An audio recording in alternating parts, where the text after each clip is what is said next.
perhaps you start, Iro. Yes, to give the frame of the week. Yes. So let me share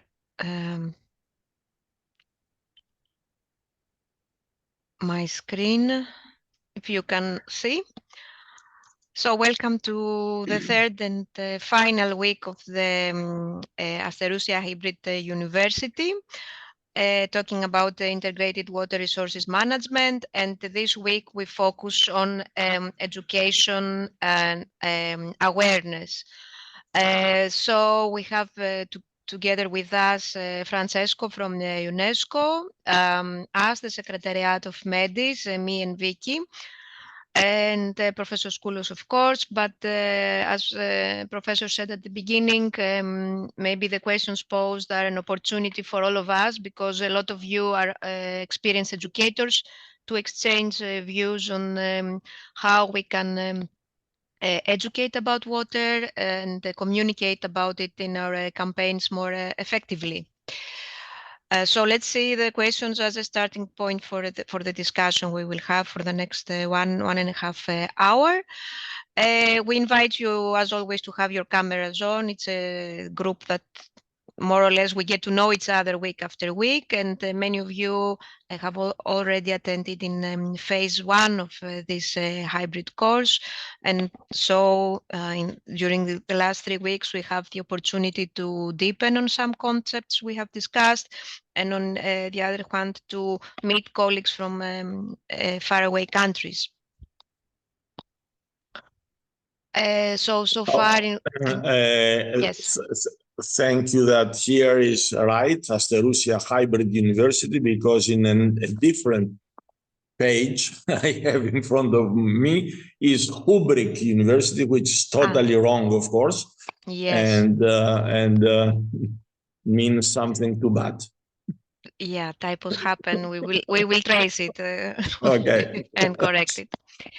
So in week one, we discussed about the wider SDG framework and the UN agendas and climate change agendas, as well as the MAP, the UNESCO MAP program. In the second week, we discussed more about integrated water resources management through theory and practical applications. And this week, we discuss about education and communication. And also this week we have circulated the announcements, the assignments that are expected from you. Sorry, does not move. Okay. So this is the week's overview. We see what UNESCO is doing in the field of education for sustainable development. So we had the presentation from Ms. Megumi and Ms. Zing from the UNESCO Venice office. We read an article from Professor Skoulos on ESD in the Mediterranean, giving emphasis on water. We tackled a little bit about citizen science approaches. We were exposed to MEDIS resources, as well as some suggested resources on water from other stakeholders. And also you were asked to share your own initiatives or resources or projects that are relevant and you recommend to our co-learners. And then also we followed an interesting webinar. It's 3 or 4 years old, but it's very relevant, I think, about how we can improve our communication methods in general about environmental aspects, not only water. And of course, we also circulated the assignments. So you were given 2 scenarios. Sorry. Let's go to the assignments. The first scenario had to do with the World Water Day. So this year's focus in 2024 is water for peace. And you were asked to present an idea to celebrate the World Water Day in your own context. So if you are a teacher, it can be a lesson plan. If you are in the university, it can, or you work in a company, you can have a talk with your colleagues, or a guided walk to water monuments around your city, or an event at municipality level or at the level of the biosphere reserve to celebrate the day. And up until a few minutes ago, we had 6 assignments already uploaded in the platform, so you will get feedback from us on this. And the second scenario had to do with this initiative that UNESCO Venice office is running since some years now, about sustainability and sustainable development in UNESCO sites in general. So it can be a geopark, a heritage site, or a biosphere reserve. And the initiatives that projects proposals that come from eligible countries, of course, showcasing how, demonstrating how they can strengthen sustainable development in such sites, may be granted. So it was kind of a simulation exercise for you to test your project proposal skills. And we will be happy also to read from you. By the way, this will be launched in the next 1 or 2 months. Usually, Francesca told us the previous week that they are launched around the World Water Days, so we expect them around mid-March, the announcement for the next year. So, yes, you have 1 extra week to finish the assignments, watch all the videos. Remember, please, when you watch a unit in the platform, to click complete and continue, so that the platform knows that you have seen the content. Finish watching the videos and submit your assignments. And the deadline is next Monday, 12th of February. And although we have the good students every week, I see online, but maybe you can note in the chat the level of your progress. If it's 0, if you haven't logged in the platform at all, or you're somewhere in the middle, or if you have completed all the videos and readings, and you have also submitted an assignment. I see some faces here who have submitted assignments. Yes, thank you, Damiana, I saw you submitted a few minutes ago. So that's it from me. And I pass the floor to you, Professor, to start maybe with the questions. Okay. I start with the question, and I kindly ask both Theano and Francesco if they wish to intervene for complementing a reply.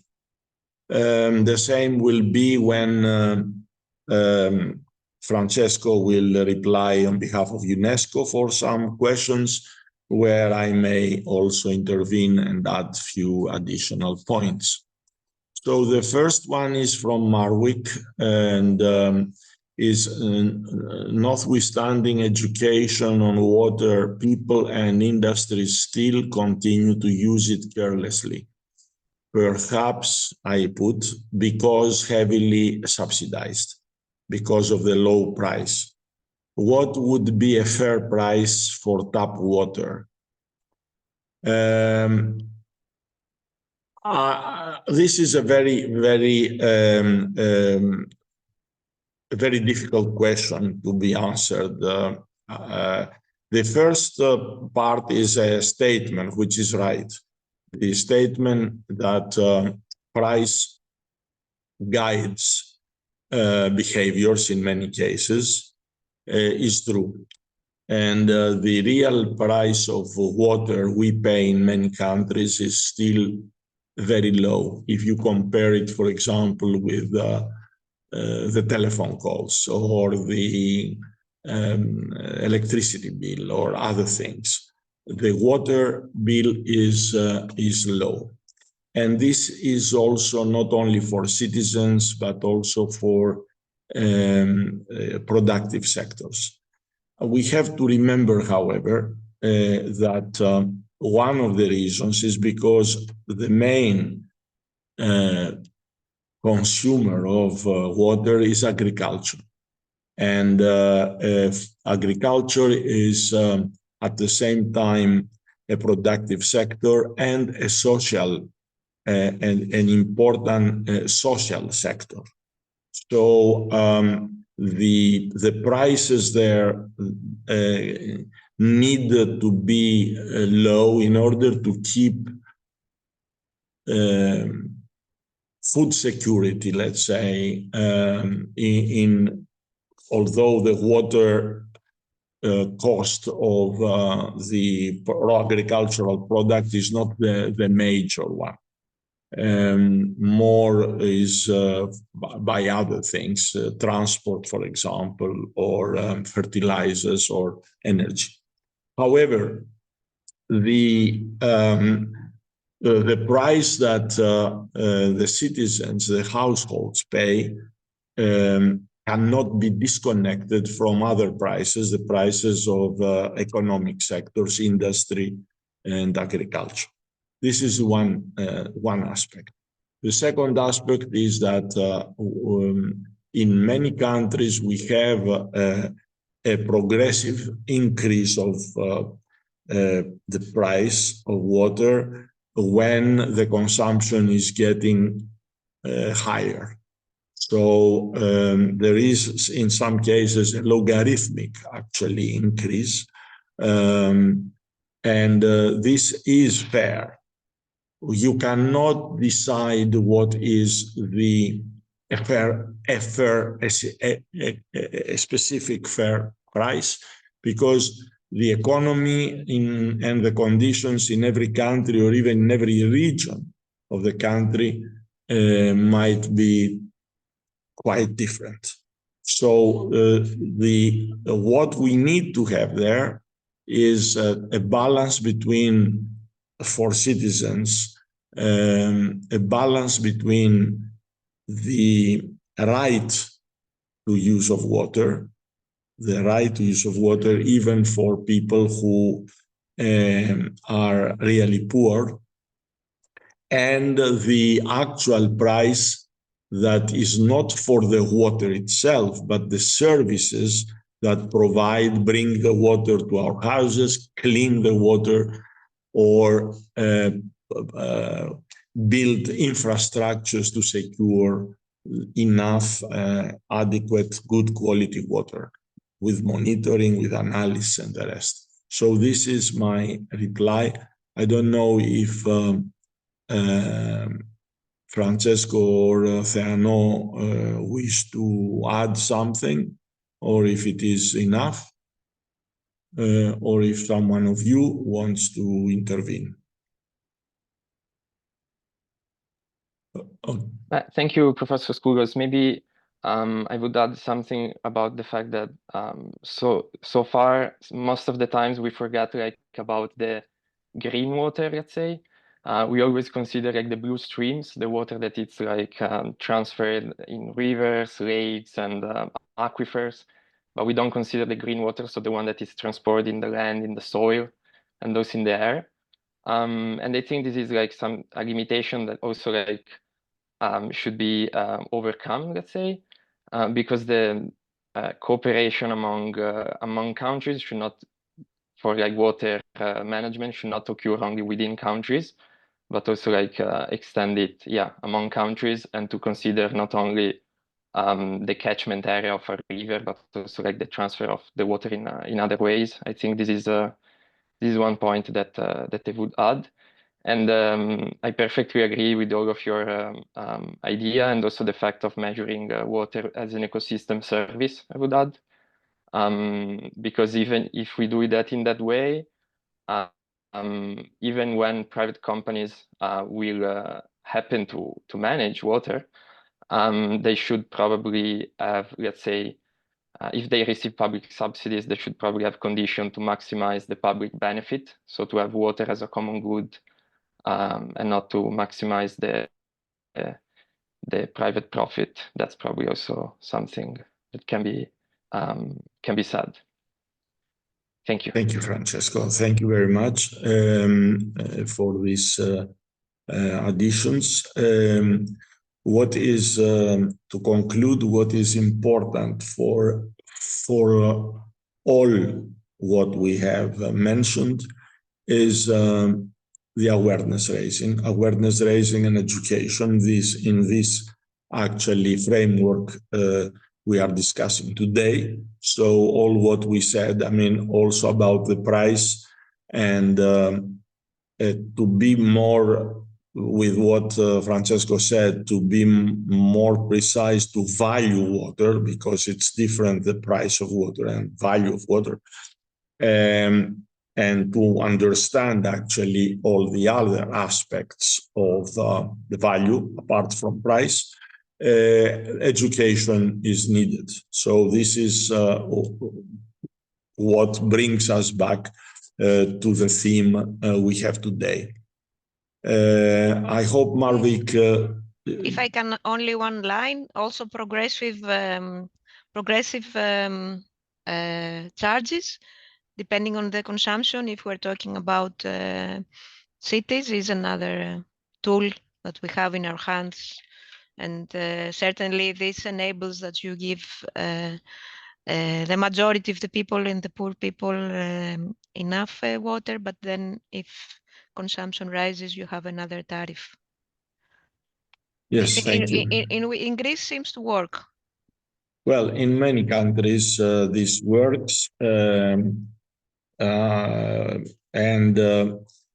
it requires few adjustments, even this, when people, individual households, use water and we have only this water. We don't have any treated wastewater through our piping system.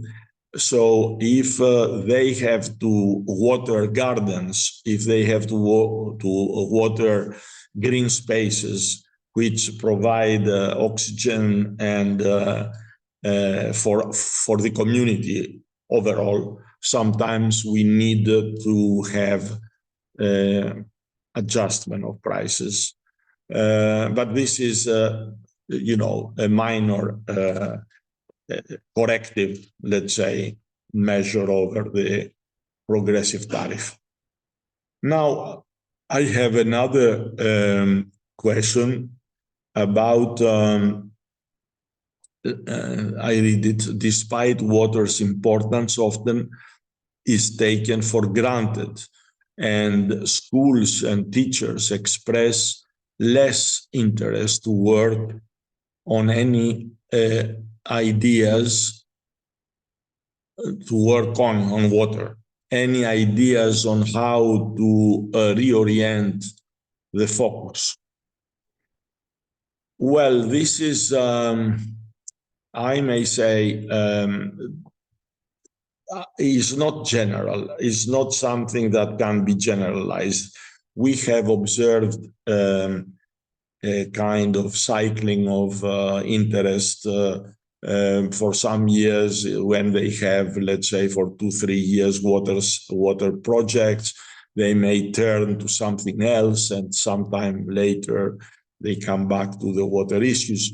It is true that we need to link the water to other aspects of water apart from water efficiency and water saving only, because water needs to be linked, even for policies today. We see that with the different other aspects for production and for well-being of people.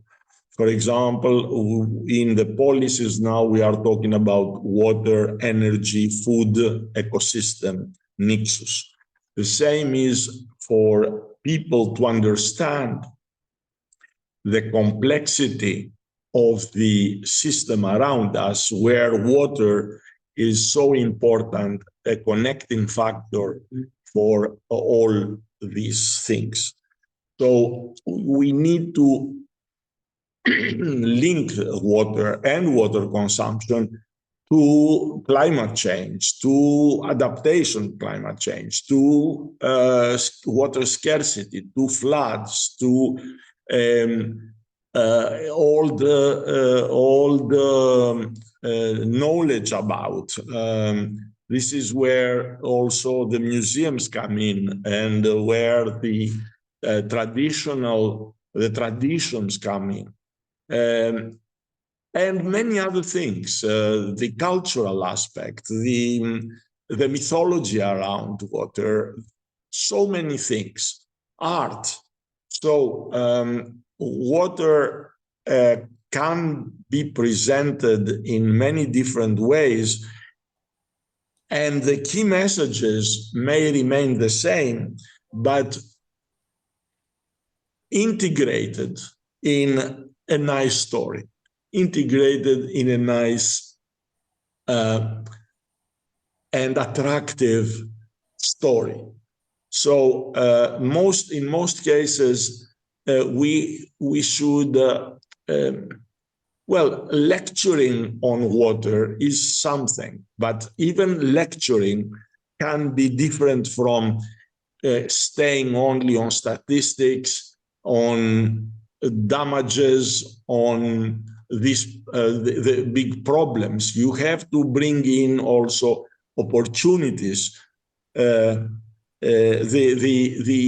expected results from nice management of water, the additional benefits for persons and for the society. So this is something that we try to do through training the trainers on water issues, giving them ideas, giving them tools, and also encouraging their creativity, because not everything can be ready.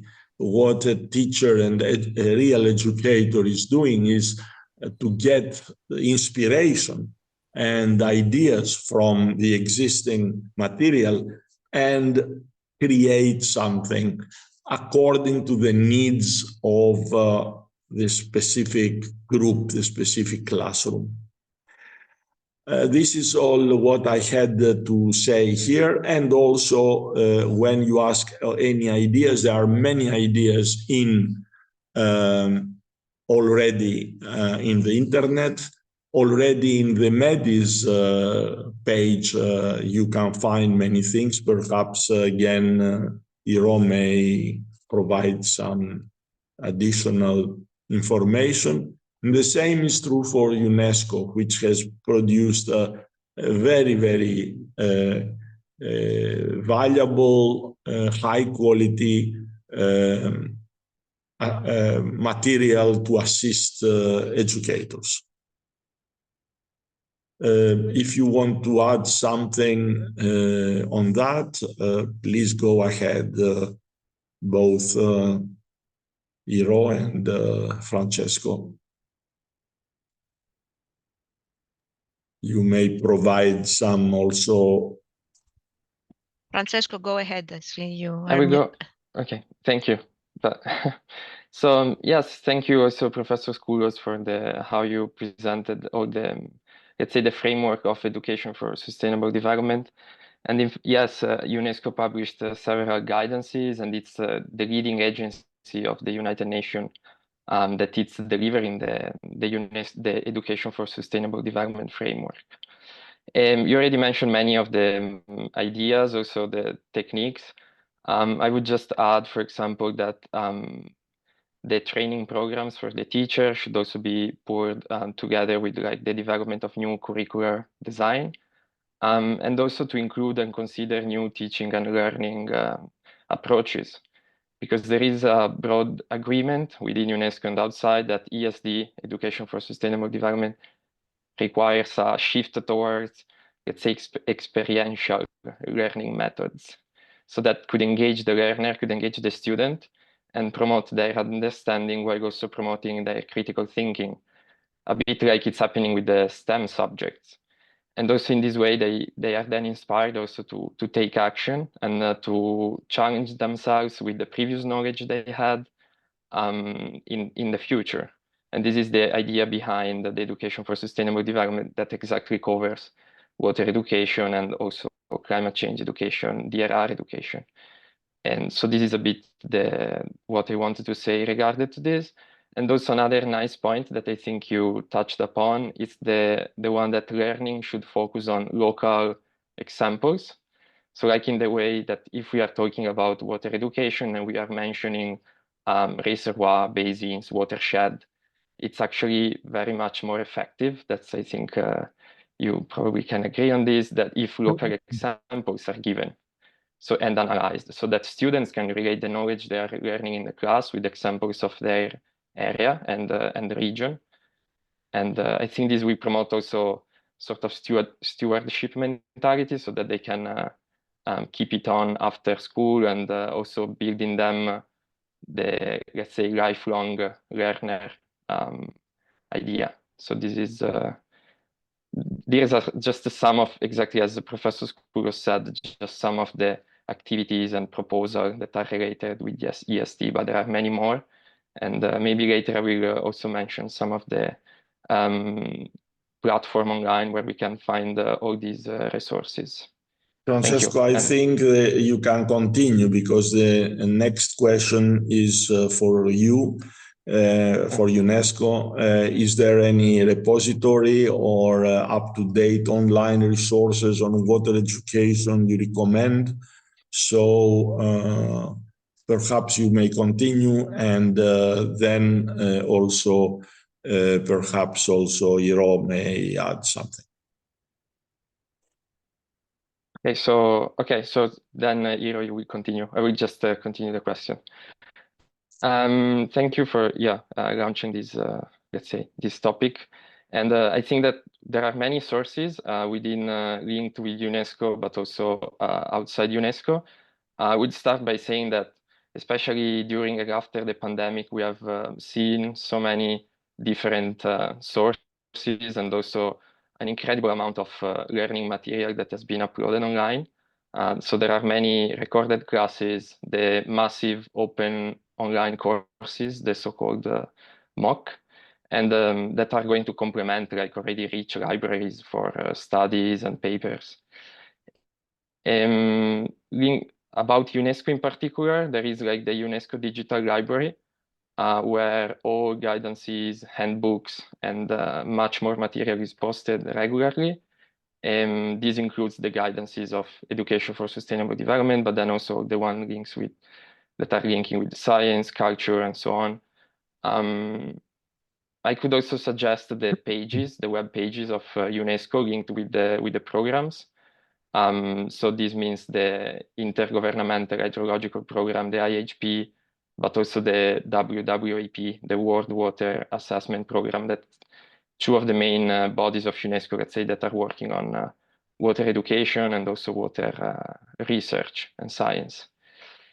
Then I would also mention and highlight the fact that within the UNESCO network, there are many UNESCO chairs and centers that are producing incredible work on water education and water science. And in particular, there is one, the IHE, Delft Institute for Water Education, that it's based in the Netherlands. And I'm really happy to share with you the link later, because they have, let's say, a repository where they upload all their papers and the research that they are doing.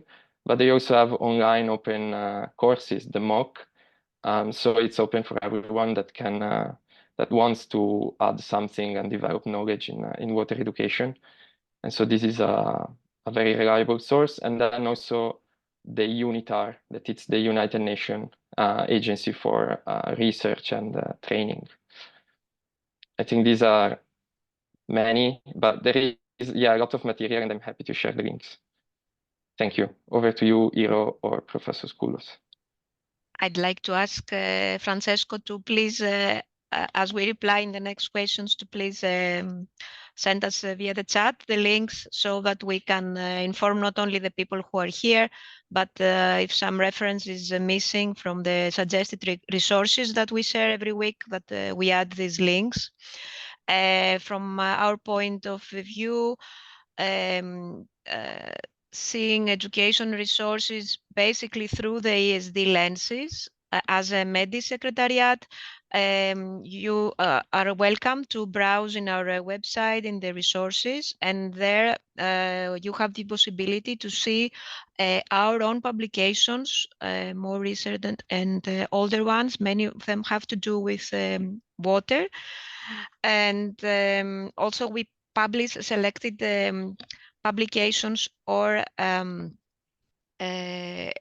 resources or even MOOCs or webinars that we come upon and we follow, and we recommend others to also download. So it's I think it's worthwhile to just browse there and see what you like. It's a kind of our personal library, online library. Now we used to have these types of library, but now we have these electronic libraries, and from time to time we revisit them. And you're welcome also to suggest to us through the MEDI Secretariat resources on ESD that you find useful, and we will be happy to upload them and recommend them in our newsletter and so on. Thank you very much. We'll have the opportunity to respond to the question about Hydria, to show you around Hydria in a bit later. Well, actually, thank you, because there is actually a very positive comment about Hydria by someone, but also I want to link it with another question. If there are any experiences, examples to share about intergenerational educational programs around water topics.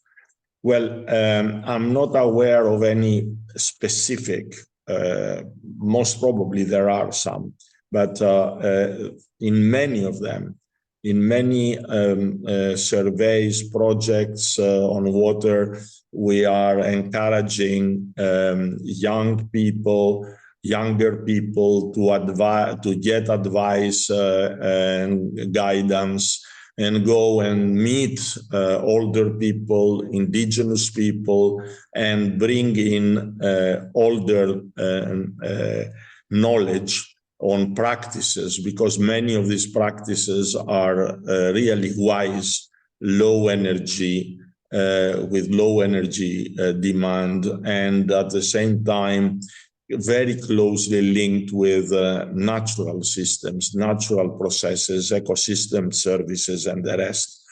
In this respect, the water museums have a very important role to play, and we have, as MIO, also a virtual museum, which is the Hydria. And there are two small videos, I believe, for that. I mean, you may have the video we have with a network of museums to show. And later on, perhaps, to get into the Hydria examples, when they ask for fogaras and kanats. Anita actually asked for more information on that. So I propose that you show the first one, the Hydria Vamunet yes. Video. The general one, the video. The general one, and then we come to the other. It's at the home. I'm not sure if the sound can be played this way, though. So this is the homepage of Hydria. It's trilingual. It functions in English, Greek, and Arabic, and it showcases water management stories from the recent or from the antiquity until the recent past. And this is the video that Professor Skoulos was mentioning that Can you try to see if we can have the sound as well? πώς να δεις τον ήχο.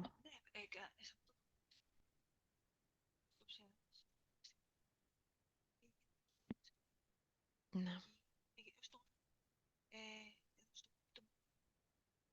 Chat.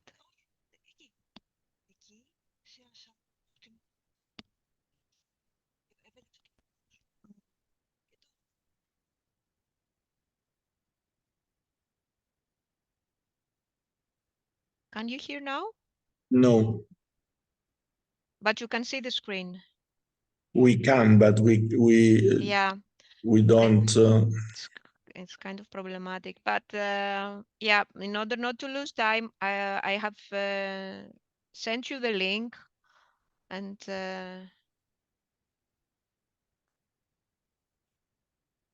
so I think I will.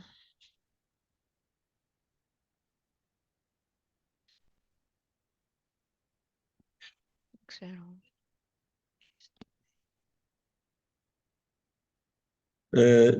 I think it's the same. I think I Maria will. Teresa says that she can listen. I don't know.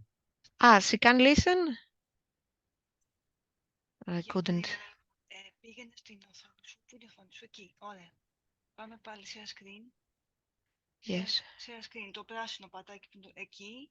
Share. Ωραία. Πού είναι το βίντεο όμως τώρα? Σε ποιο από όλες? Εκεί. Εκεί σε κοινό. Εκεί και εκεί.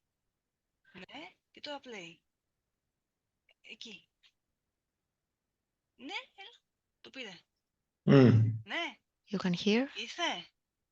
Όχι, το βλέπουμε, αλλά αυτό δεν το βλέπαμε πριν, το κείμενο. Ναι, πιο δυνατά κάτι ακούγεται στο βάθος. Is everywhere. Yeah, δυνάμωσέ το, ναι, ακούμε. If I can. It is life. In the environment, it covers 2/3 of our planet. But in many areas, it is extremely scarce. Often it is very difficult to manage, even with our cleverest technologies. Climate change brings further problems with more dramatic droughts and also more dramatic floods, threatening both biodiversity and the livelihoods of people. Human societies throughout history have developed many skilled ways to cope with water problems. But too often, we are losing the memory of how to manage this precious and limited resource. For this reason, the Global Network of Water Museum was created as a flagship initiative of UNESCO's Intergovernmental Hydrological Programme to support hundreds of centres for water culture, educating the public and young people, and inspiring our future.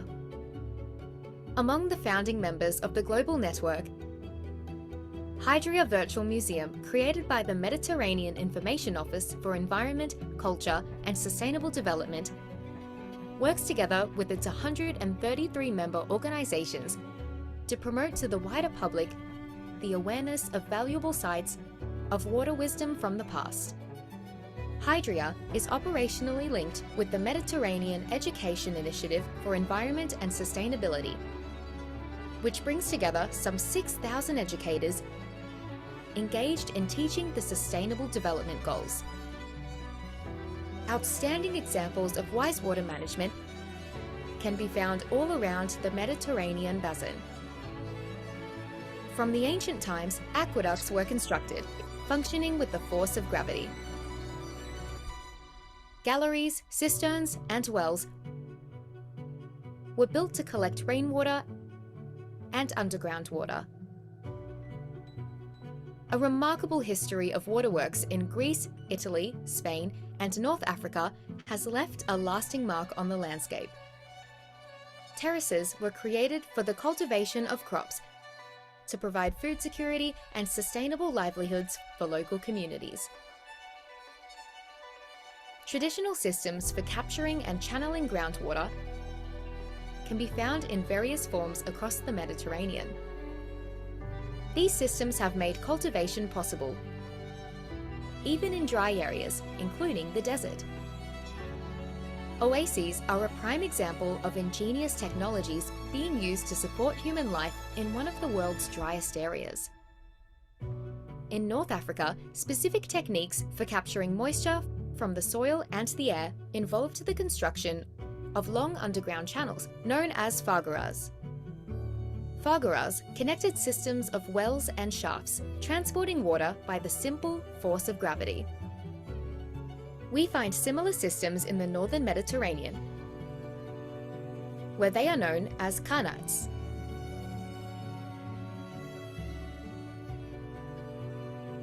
Underground tunnels for transferring water over long distances and domestic jars for carrying water and keeping it clean are found in distinctive forms in the Mediterranean region. To exploit the power of water, elegant technologies were developed with hydraulic wheels and mills for processing crops into food and crafting objects in metal and fabrics. Special techniques were developed in urban settlements for supplying water to public fountains and baths and celebrating the aesthetic appeal of water. During the COVID-19 pandemic, Hydria has been promoting awareness about traditional practices and know-how of wise water management in the ancient Mediterranean. This is not an act of nostalgia. Rather, it's a contribution to understanding our roots and our inherited insights into the far-sighted management of water. This approach helps to demonstrate how specific techniques handed down for generations suggest wise, low-energy, and nature-based solutions. Today, these techniques can provide inspiration for green, clean, and zero-waste technology, which are central to the European Green Deal. Inherited technologies also have much to offer to mitigation and adaptation responses to climate change.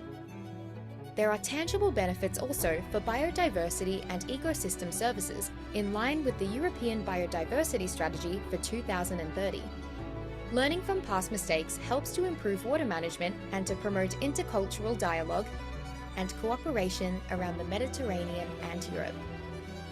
Global Network of Water Museums and MIO ECSCE through Hydria are committed to promoting synergies and joint efforts with a range of institutions and partners, and to making a major contribution to a new culture of water and a safer water world.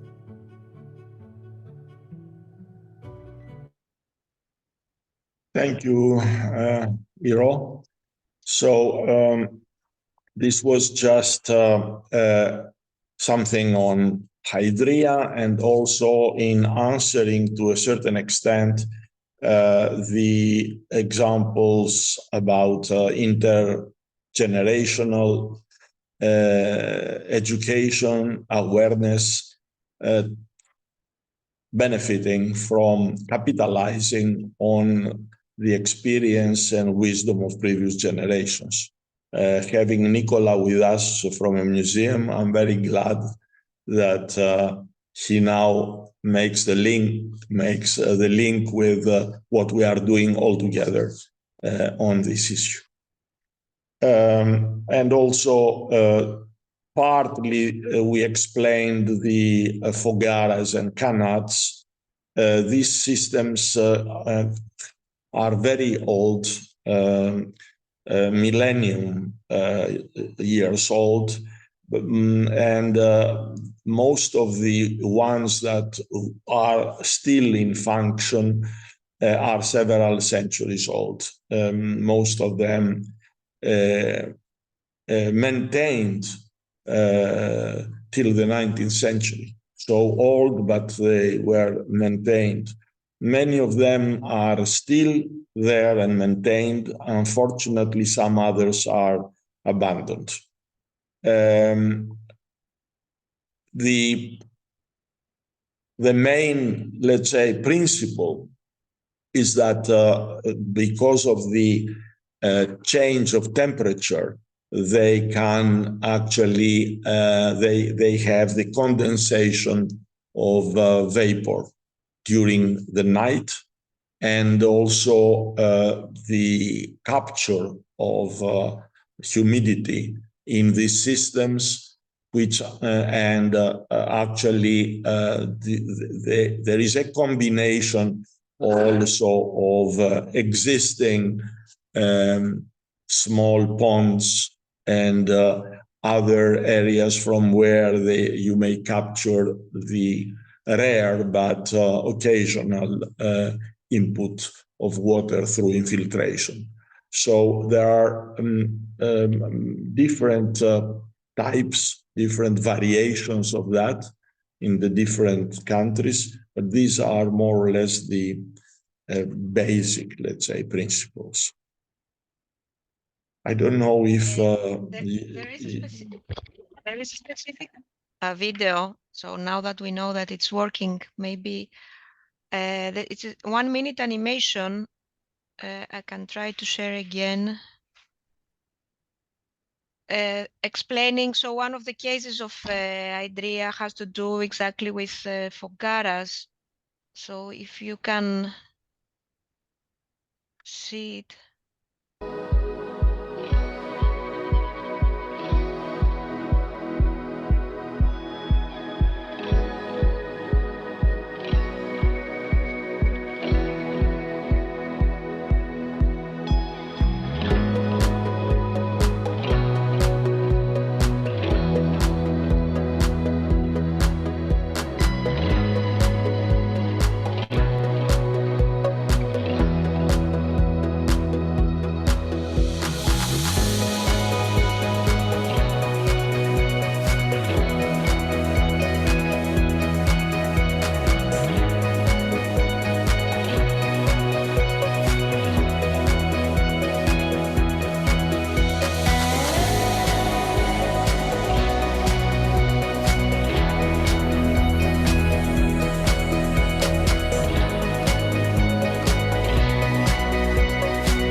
Thank you. I think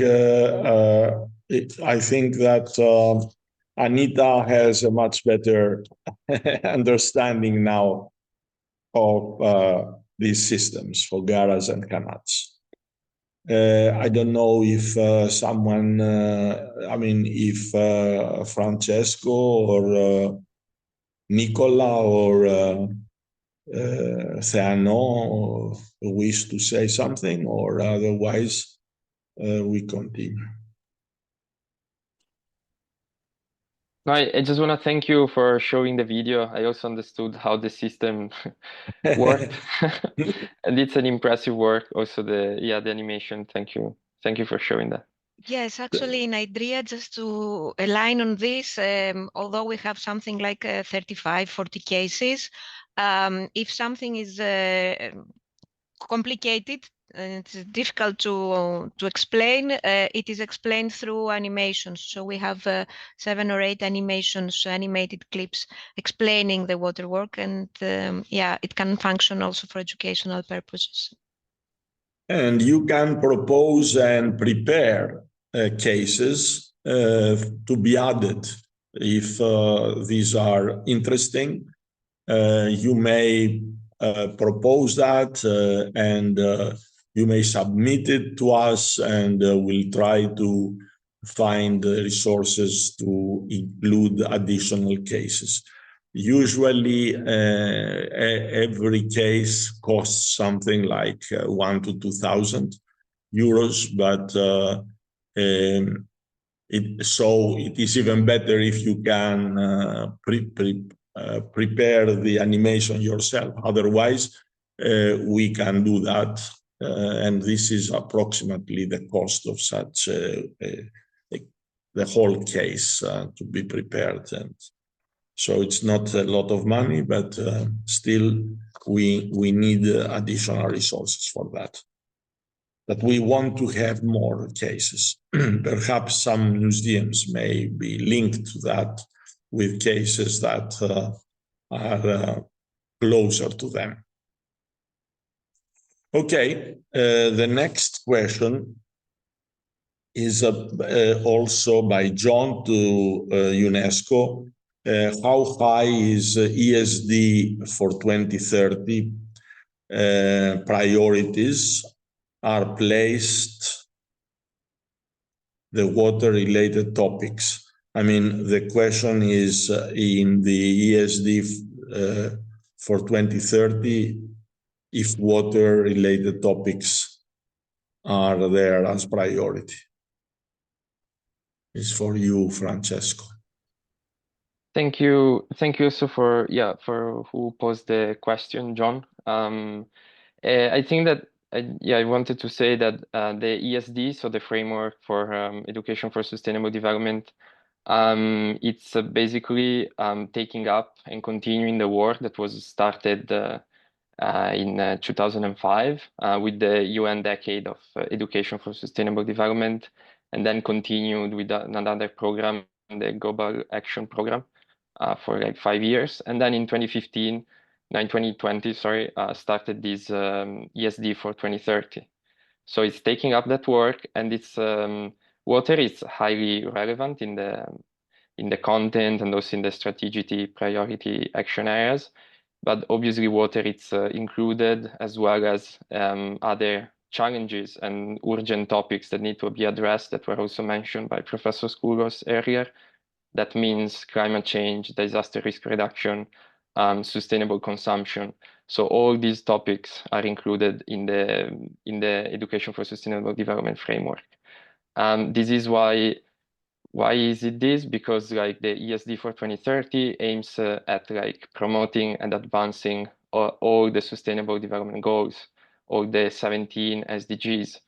So in this, basically, it wants to advance all, and so water is part of the program. It's very important because we can say that water in the SDGs is not only directly addressed by SDG 6, but also it's embedded in several other SDGs and goals. So it's linking different targets and objectives. So yeah, this is a bit the answer. And I also share now in the chat the document of the ESD for 2030 roadmap. So you can also have a look at directly in the strategic priority areas. Over to you, Professor. Thank you very much. Also, the question is to me about the water in the Mediterranean strategy on ESD.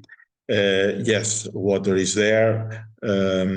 As you know, the Mediterranean strategy has been prepared with the contribution of all members of the Mediterranean Committee of ESD, where UNESCO is, of course, together with UNEP and also UNECE, United Nations Economic Commission for Europe, the Union for the Mediterranean, and the League of Arab States are all present in this together with the countries. So we benefit from a lot of expertise in all these organizations. We have the water in many, actually, in the strategy itself, and also in the action plan. Particularly in the action plan, we have a reference to water, including non-conventional water resources as regional programs.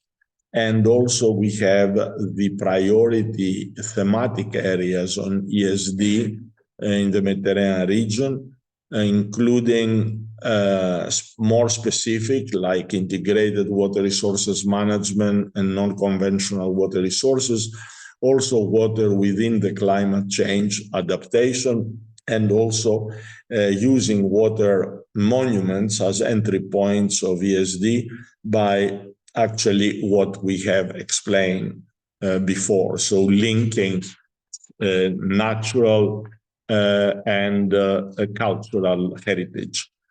So these are all in the strategy. What is important is for the countries of the region to go back and implement the strategy. Most of them have reported on activities that cover most of these areas. However, when we go to the actual programs, we see that there is a kind of fragmentation left to individual educators to integrate these issues in the school curriculum, and in particular to activities, because the activities, as it was said also by Francesco, the experiential approach is very important. It requires additional time, and most of the curricula are overloaded with so many other things, and they leave very limited time for activities, particularly out. I mean, in the open air, where we want to have them in biosphere reserves and UNESCO sites, and that are ideal for this kind of experiences. So the answer is yes, it is in the strategy, it is in the action plan. We try for years to train trainers for that, for this specific kind of activities, and use biosphere reserves. And this is what also Theano knows very well, and how we try also in Asterousia and other biosphere reserves to have this kind of experimental activities.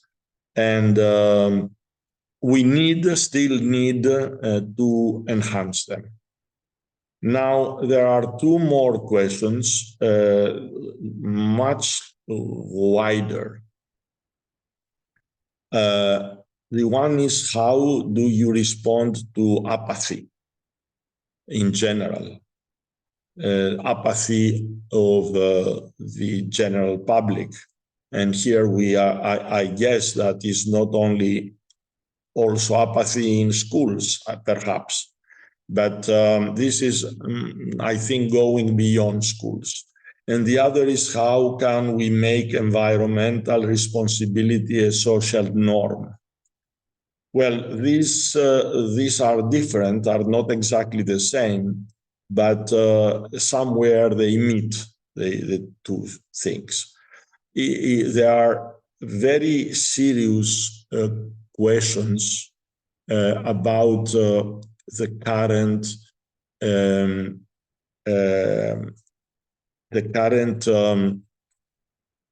social realities that are not the same in all countries. One thing about apathy has to do with the bombardment the average person gets from media, all kind of information, not necessarily all of it useful, and not necessarily all of it valid, accurate. So we do have a real bombardment of people through internet, through media, for so many things. Many of these things are catastrophes, are wars, are extremely things that create somehow an emotional reaction that little by little, to protect ourselves, we have managed to somehow minimize by becoming spectators. We see this as a field and not as part of our reality. So this kind of forced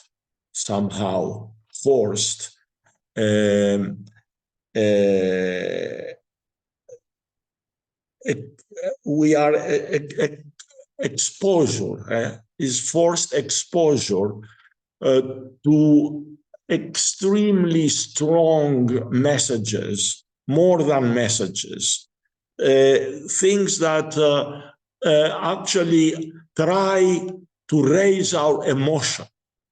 And because of that, our emotional reactions become more and more weak. And this actually turns us to apathy. So apathy is not only for the environment, it's for human rights, it's for famine, it's for torture, it's for death, it's for all kind of evil things, or even extremely, luxury through whatever extremes, however. So these have created in the last few decades a screen between our internal feelings and the world through the media. So we see even our realities many times as a film, as something that is not so much connected to us. And this has created apathy. This is my analysis, based also on discussions I had with many experts on that. I try to give this answer, but I'm not a psychologist, and this is open to your comments. In order not to continue, the only thing I want to say is that environmental responsibility to be a social norm means that the individuals, and as individuals, as families, but also as members of the society, we understand the environment and go back to what I said some time ago in the first meeting we had, or at least also as a social good. It is also important for us as individuals. And as I said, it is also something that we recognize because of its intrinsic value, but also the social good is what brings us together for the protection of the environment. So again, this is very important to be understood and felt.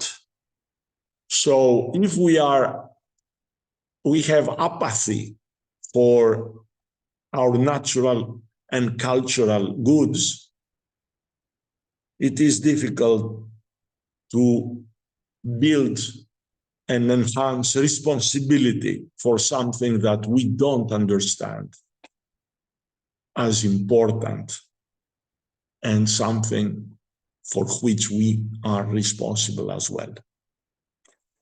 Now, back to all of you, and perhaps first to Francesco, to Theano, to Iro, but all of you are welcome to comment. Καλησπέρα σε όλους. Θα πω 2-3 πράγματα, κύριε Σκούλο, στα ελληνικά όμως, γιατί δεν μπορώ να τα... 2-3 κουβέντες θα πω βασικά. I'm going to translate to what Mrs. Vrentsou would like to say. Yes. Πιστεύω λοιπόν εγώ ότι το μεγαλύτερο πρόβλημα το οποίο υπάρχει σήμερα για την αντιμετώπιση του πραγματικά μεγάλου προβλήματος που έχουμε, που είναι η έλλειψη νερού σε παγκόσμιο επίπεδο,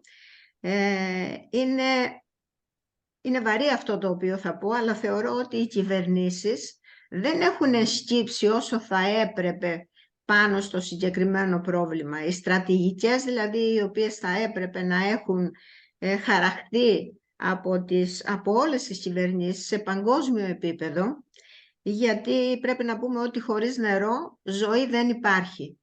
Άρα λοιπόν, βάζοντας αυτό στην κορυφή, θα έπρεπε από εκεί και μετά να χαράσσονται όλες οι πολιτικές και στρατηγικές σε εθνικά επίπεδα. Να το μεταφράσω αυτό που μέχρι τώρα, γιατί... Ναι. Mrs. Vrentsou, being a politician herself, thinks that the problems we have for the protection of the water resources in order to secure clean, adequate water resources remains, should have been a very high priority of all governments at all levels. And she thinks that even today, policies and strategies on water are not the ones that are needed, are still weak and not fully implemented. Ναι, Θεάνο. Θεωρώ λοιπόν ότι η UNESCO θα μπορούσε να πάρει μια πρωτοβουλία σε παγκόσμιο επίπεδο και εκτιμώ ότι θα εισακουστεί σε αυτή την κατεύθυνση. Να ηγηθεί μια στρατηγικής για την αντιμετώπιση του μεγάλου αυτού προβλήματος σε παγκόσμιο επίπεδο και να συνεργαστεί να προτείνει και μέσα σε παρέμβαση. Το κάνει αυτό, Θεανό μου, το κάνει. Θα το πω εγώ, αλλά πάντως αυτό ήδη το κάνει και μέσα από συγκεκριμένους οργανισμούς.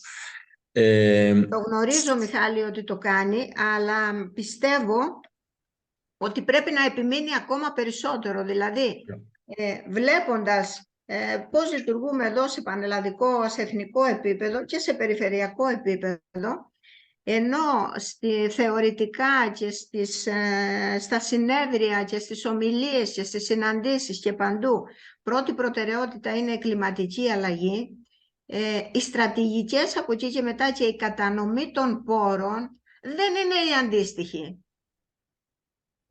Είναι μια πραγματικότητα. Εάν δεν υπάρξουν άνθρωποι σε κάθε περιφέρεια ή σε κάθε δήμο ή σε κάθε κοινοβούλιο μέσα να αντιδράσουν, να πρωτοστατήσουν, να προσπαθήσουν, εκ των πραγμάτων, λοιπόν, η υποτιθέμενη πρώτη προτεραιότητα, η πρώτη προτεραιότητα που λέμε ότι πρέπει να είναι αυτή, δεν είναι. Γι' αυτό λέω, γνωρίζω ότι η UNESCO σαφώς και είναι μπροστά και προσπαθεί μέσα από πολλούς οργανισμούς σε συνεργασία κλπ. Αλλά εκτιμώ ότι θα πρέπει οι εκπρόσωποι της UNESCO να χτυπήσουν ακόμα περισσότερο το χέρι στο τραπέζι και να επιβάλλουν στρατηγικές οι οποίες θα φέρουν και αποτελέσματα. Well, Mrs. Vrenzou recognizes that UNESCO is doing a lot on water. However, she feels that there is room for further promotion of the water strategies and water issues within the UN system, bringing together others. So asking for a very important further effort from UNESCO. And she believes that UNESCO is an organization that could play a very important role on policies in addition to what we are talking about here, the educational and messages and all the rest. So thank you, ευχαριστώ πολύ, Θεανό μου. I don't know if someone else, if Francesco wants to say something, or any other of you who have raised these issues.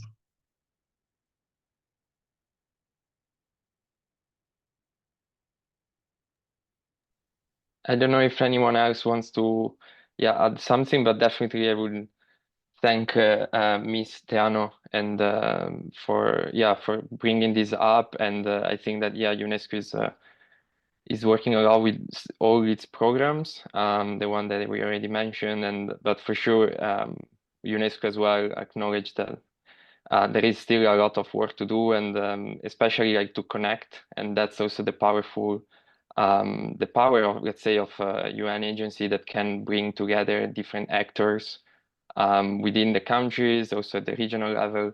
And on these, for example, the report that was published this year from the World Water Assessment Program was exactly about like partnership and cooperation. And I think this and was mentioned a lot also the UN Water the conference that was held in New York this year. And I think that's the main topic, and to bring stakeholders together for understanding the issues and then further advancing exactly the water management in a cooperative way. I think this is what I can add to this. Thank you very much. Indeed, I had the honor to be there and very active together with other people from UNESCO, but also from the European Union and both governments and non-governmental organizations. The big issue is, as we know, first of all, there is no UN, one single organization. This, I don't know if it is good or bad, but we have the UN water, but water is everywhere. So it is one of the both at the same time advantages and disadvantages. It requires a very thorough, integrated approach, its management. And one of these attempts to go from the inner looking, in the box integration that we had mostly with integrated water resources management, we try now through WES, through WIFE, to bring also the other key sectors, energy sector that is well financed, agriculture, which is a very, very important for all what we said about social, but also economic great sector, particularly if we take into account the entire globe and third world countries. And also what we want to keep together, and is the least strong sector, the ecosystem, the environment, that needs to be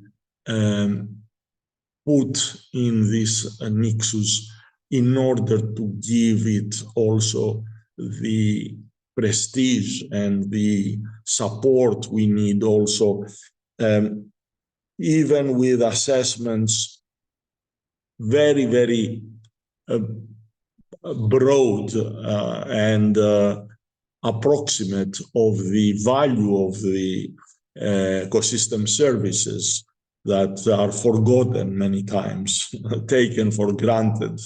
So this is why we try to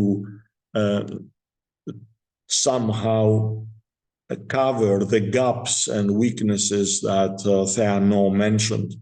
Indeed, this is one of the ways we are trying. Actually, I'm leaving on Sunday to go to Tunisia, where we have the Mediterranean Water Forum in preparation of the World Water Forum, where we have discussed, we will discuss the WIFE, and we have started from different organizations, from the European Union, from the Global Water Partnership, from the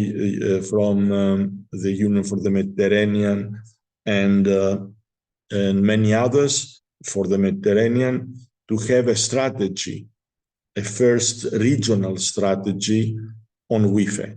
So to see how we can bring international players, regional players, and countries together in promoting and implementing an integrated approach of water together with the other sectors, and hoping that this will finance, actually will improve the investment in the areas of water. So actually, we have a hand, a raised hand from a Tunisian. It's Habib. Yes, Habib, you have the floor, Habib. Thank you very much. I appreciate very well what is doing MEDIS, Mayo, and UNESCO.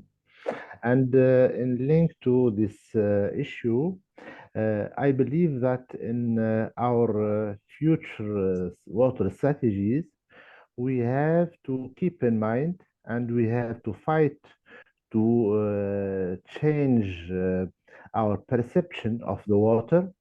Water is not an enemy, because most of the time, and especially in the South Mediterranean countries, and in the context of climate change, we have especially the recurrence of extreme events. Yes. That many often manifest by either floods or scare of water. So the problem is when we fight against water, we consider water as an enemy. But I think that there are issues, there are possibilities to manage the water in case of floods in a way to keep this water, not to get rid of this water in the sea. And I summarize this by fighting against water, but at the same time, we have to fight for water. I think the perception should be changed in this sense, and to consider water in its both phases. And I think in our ancient, as you showed in the videos, our ancient experiences, we have many kinds of solutions for that. That's what I like to integrate. Thank you, Habib. Thank you very much. I don't know if we'll see you in Tunis in the coming days for the We will meet. Water We will meet. Forum, but Surely we will meet. it is very what you said. I mean, I never. I never considered the water as enemy, not myself only. I mean, I never considered what that for some people water is an enemy, but perhaps the weather events. But thank you very much. Perhaps this is how it is in the mind of some people. The perception of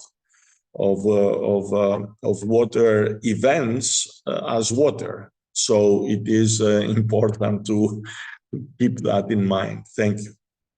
So I don't know if there is something else in our discussion for today.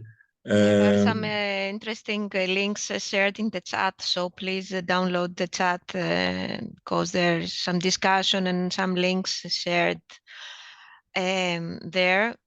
If you have, but because we have educators with us and people that shared resources during this week, like Maria, Marvik, Martina, if you want to take the floor, since it's our last meeting and we have only 5 more minutes, you're welcome to do so.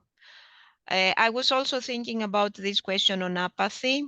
It's a kind of our personal, long-standing goals to have in mind working as ESD non-formal educators. So my personal self-control mechanisms has to do with modeling.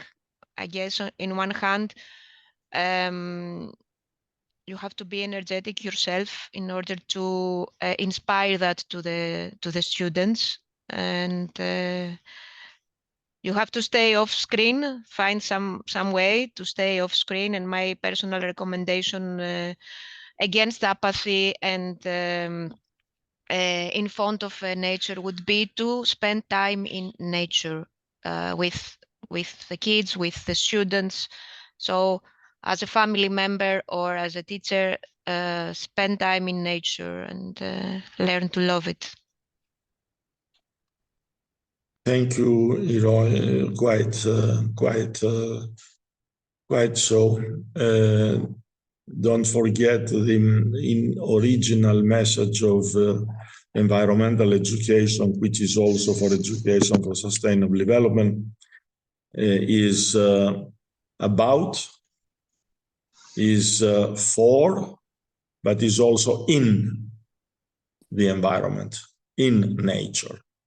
For nature, supporting nature advocacy, and also about, knowing about. So all these three remain simple but very important methodologies for ESD. Thank you, Professor. We have Martina also has raised her hand. Yes, Martina. Yes. Hello, everyone, and thanks for giving me the opportunity to speak a bit.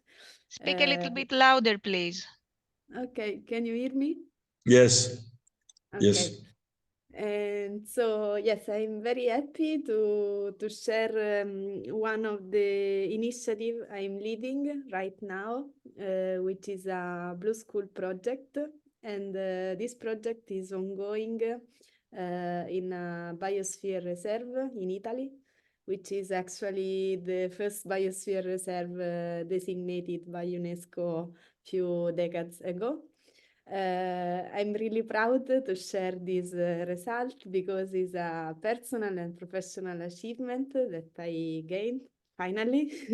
And also the Asterousia Hybrid University had a pivotal role in developing this opportunity and this career goal for me.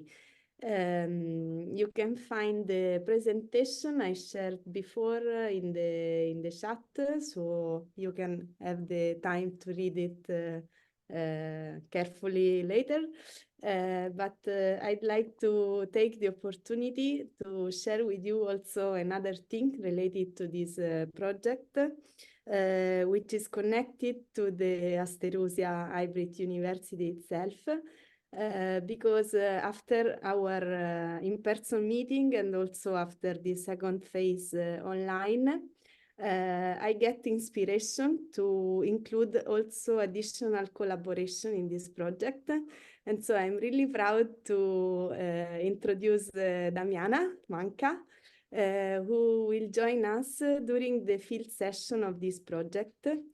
Because since I am a marine biologist and she's an expert in forestry, we decided to collaborate, and so she is going to visit us in our biosphere reserve in order to make what we discussed before, so the practical session with the students, with the teachers.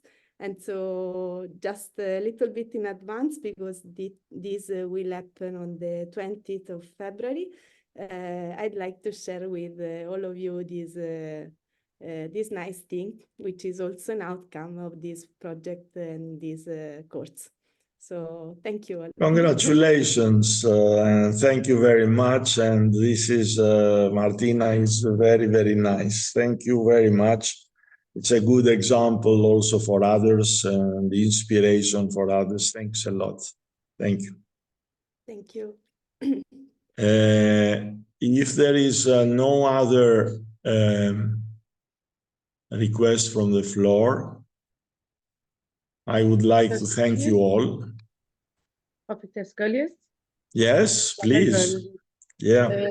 I want to ask you, Manifesti, thank you for this very interesting session on water management, because you know, Tunisia now, we are on water scarcity, so we have a lot of problem of water and even water management. So as a civil society organization working on many issues on protection of environment, we need to invest or need to work on water management. So I want to ask you if you have any model or example of mapping or of program or agenda on how to proceed on education on water management. Is it only to go to the schools and give some and make some workshop or for students or for in university or in school?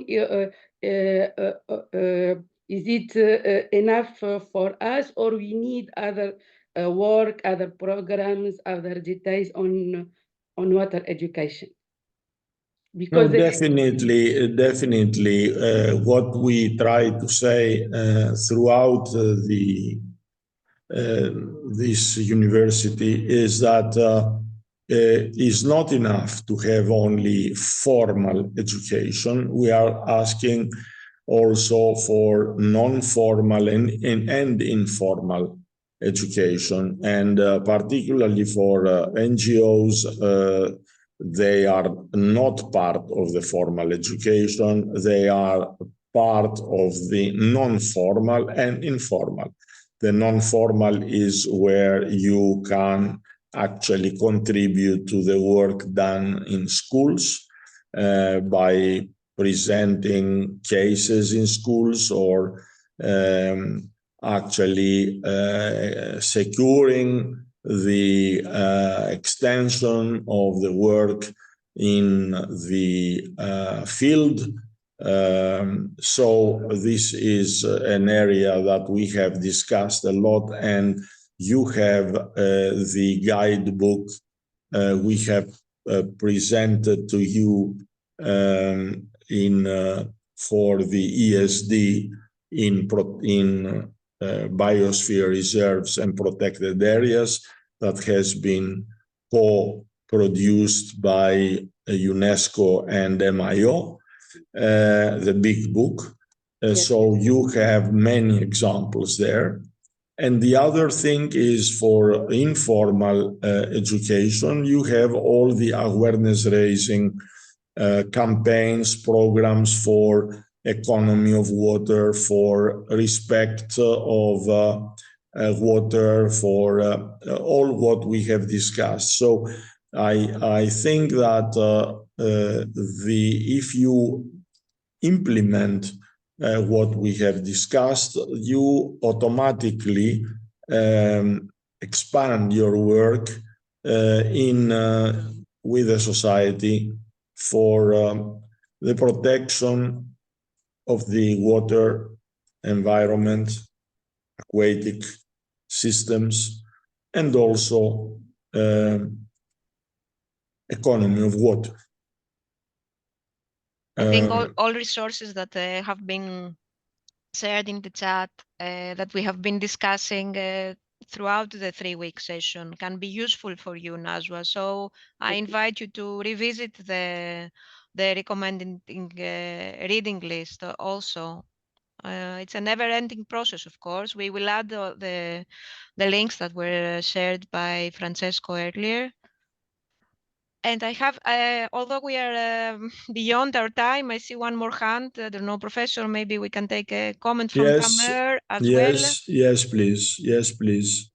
Thank you, Professor. Tamer. Yeah. Thank you, Professor. And welcome to Tunisia. We will meet you in EME Forum for Water next Monday. Next week, yes, Monday. Next week, yes. Just inform you and all the colleagues to assist now that the last 3 years we did 2 very strategic and important studies. The first one is the strategy Water 2050. And the second is about the strategy of the reuse of treated wastewater. And we put all the possibility that we have to reuse all the quantity of water, treated wastewater, and to have a strategy to manage the water very well. But the problem is we have not standards to reuse the treated wastewater. We have only one standard. It's 16.03 for agricultural use only.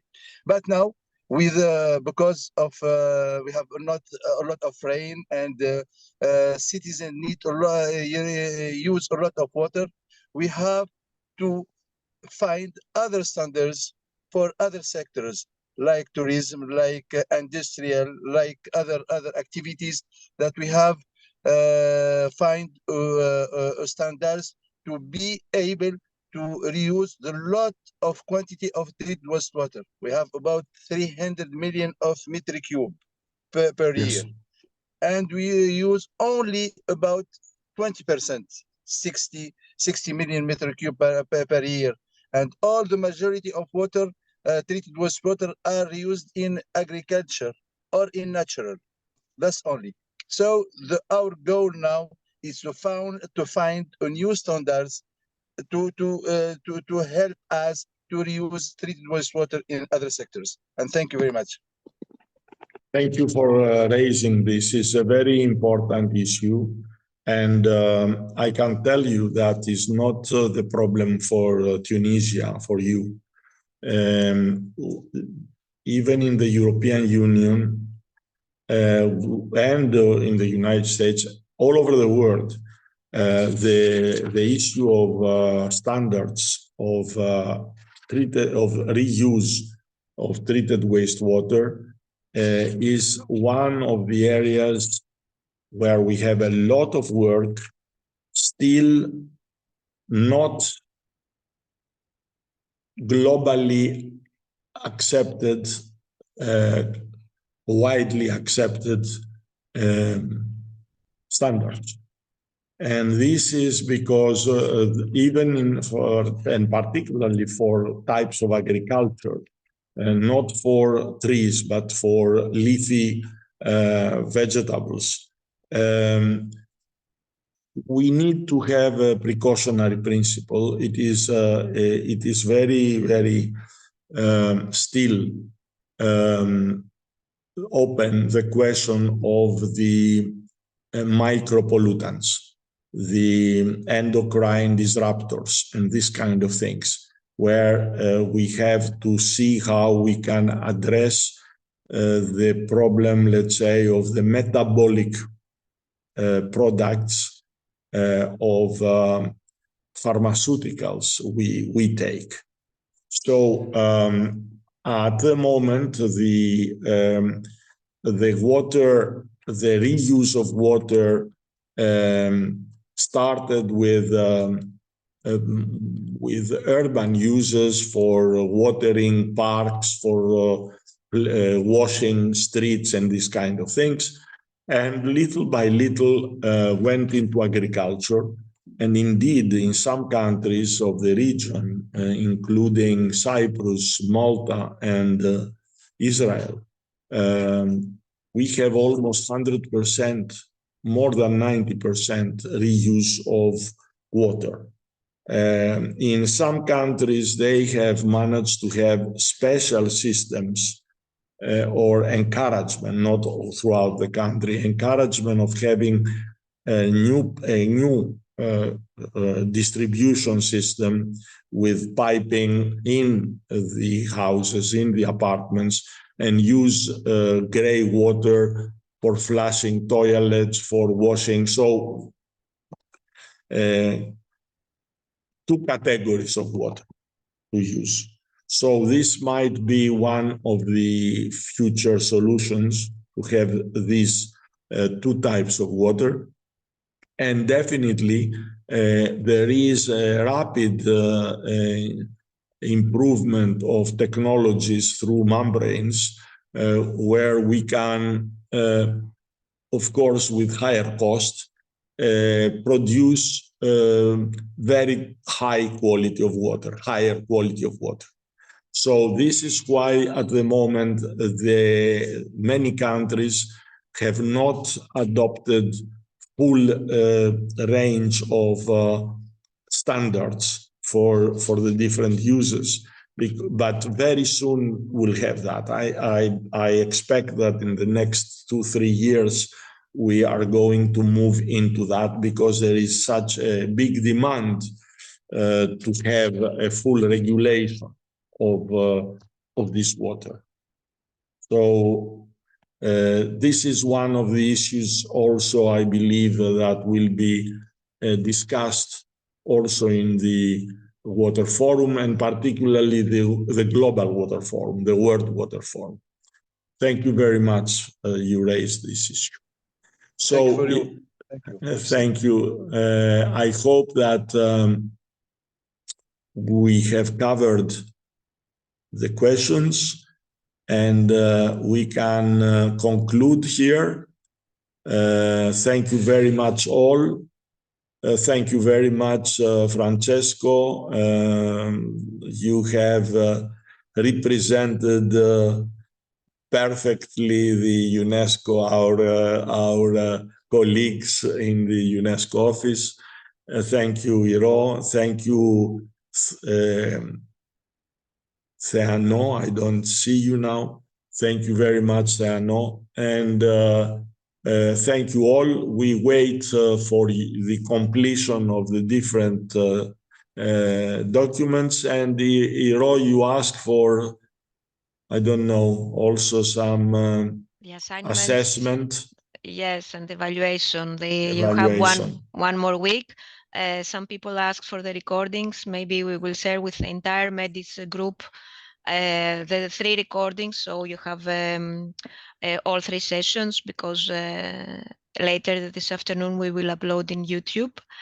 So it was very nice to have you one more year online. Thank you for joining us. It was a pleasure, and hope to see you next year on another topic.